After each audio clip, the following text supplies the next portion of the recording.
Since 2012, I found myself registering signs of witchcraft everywhere. Beginning on the August day I was strolling across Arcadia Beach in Oregon, where I discovered this Barbie in a pentagram.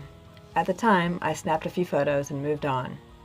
But the appearance of magical tools and mystical items has become increasingly mainstream every year, cropping up at trendy stores at the mall such as Free People and Urban Outfitters, who were recently called out for co-opting and commodifying traditional divining tools like the Rider-Waite Tarot deck.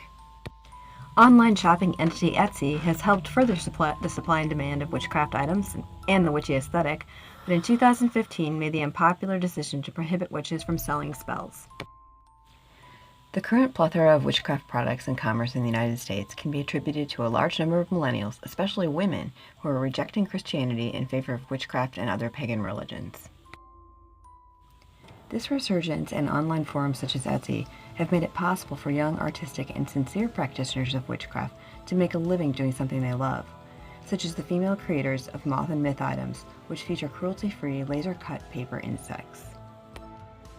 The popular forum #Witches of Instagram is filled with posts made by women, the majority of them young, who express themselves by posting memes, selfies, and handmade works of art that embody a witchy aesthetic and liberated values. But what's behind these glossy photos? And can women's renewed interest in the goddess religions ironically leave them open to being preyed upon by capitalistic culture? I spoke with Sarah, a mother of two in her early 30s, who has begun to trust her own intuitions while questioning the religious traditions in which she was raised. So I grew up Catholic. I taught in a Catholic school and got married in a Catholic church. My kids were baptized Catholic, and I thought that was the path for us. My husband was the same way. We thought, well, kids are going to be raised Catholic. We never really thought twice about it until, a couple of years ago, and all of the stuff in the Catholic Church. The priest. Yes. Although Sarah is not a practicing witch, she feels that patriarchal ideologies have worked to suppress female intuitive faculties.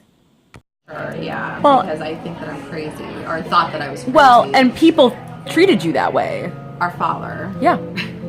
Like the patriarch in our life told you were nuts. All of us that we, had mental issues or whatever. And he was the first one to put me on medication. I am on generalized anxiety medication right now. And that was his idea.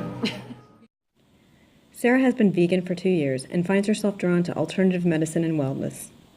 Women go in, they become doulas because of their birth experiences. Either it was so amazing that they want to, help other women have that, or it was traumatic. And for me, my first one, I would say it was a bit traumatic just because I was not educated in any way. I didn't know what to expect. I did. I went to Mercy. We did the childbirth class thing. It was like 6 weeks long. So, I guess I knew, they showed us the epidural needle and all that stuff and the basics, but I did not feel emotionally prepared whatsoever. I had no idea what it was going to do to me emotionally, and it was very long. The birth itself, it was like over 24 hours, and I was so exhausted. And then you just have these random nurses bringing your baby to you every 3 hours and saying you're breastfeeding. I didn't know that your baby should not be brought to you every 3 hours. That baby should be on you at all moments, because my milk didn't come in for several days because of that. Sarah finds herself attracted to ritual and even such things as crystals, so much so that her husband finally refers to her as a closet hippie. But she understands that capitalist appropriation of these practices continues to rise and is exploitive. But how can healing take place? Starhawk, author, lecturer, and practicing witch, explains how the practice of permaculture can heal both the earth and individuals. The idea is not to start with the question, how can I extract maximum profit, but how do I meet human needs and restore and regenerate the world around us? If we turn away from greed and return what we do not need to human and natural ecosystems, we will refurnish the system as well as each other.